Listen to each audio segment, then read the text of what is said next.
अभी वो भी मुझे वो उंगलियों से मट्टी झाड़ने वाली बात नजर आती है कि ये जो रखा है वीडियो लिंक के ऊपर इजलास। सब्सक्राइब करें और बेल दबाएं ताकि कोई खबर रह न जाए। मौलाना फजल रहमान साहब की क्या एक्टिविटीज हैं इस हवाले से?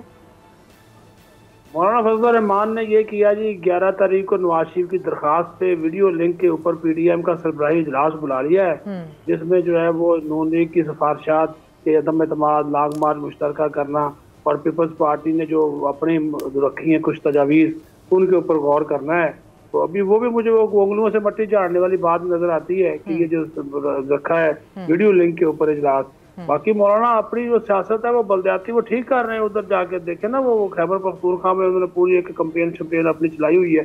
वो उनको उम्मीद है कि जिस तरह पहला मरहला मैंने जीता है, मैं दूसरा मरहला भी जीत लूंगा, तो वो उसकी तरफ ज्यादा फोकस किया। जी समी साहब, आपका लास्ट कमेंट अगर आप कोई करना चाहें सारे इश्यूज के ऊपर जिसकी तरफ सदीक साजिद साहब ने इशारा किया है। बिल्कुल सही बात की है सदीक साजिद साहब ने, जिसको वो कह रहे हैं ना कि इनको डर है। डर इनको कोई नहीं है, इनको इशारा नहीं आ रहा। ये जो है ना, ये वो आंखों आंखों में इशारे हो गए। ये पुराने जमाने की सारी महबूबाएं हैं, और अगर आंखों से इशारा ना हो तो ये ना कमरे के बाहर आते हैं ना कमरे के अंदर जाते हैं। तो वो इशारा तो आना नहीं है अलीना।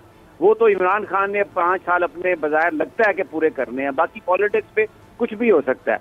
तो ये इशारों की पॉलिटिक्स अब खत्म हो गई है। एस्टैब्लिशमेंट ने पहले भी 5-5 साल दोनों जमातों को दिए हैं। हाँ। अभी भी वो इस तरह की इंटरवेंशन बिल्कुल नहीं करते, ना वो करेंगे, और ये सारा अंडरमाइन करने के। सब्सक्राइब करें और बेल दबाएं ताकि कोई खबर रह न जाए।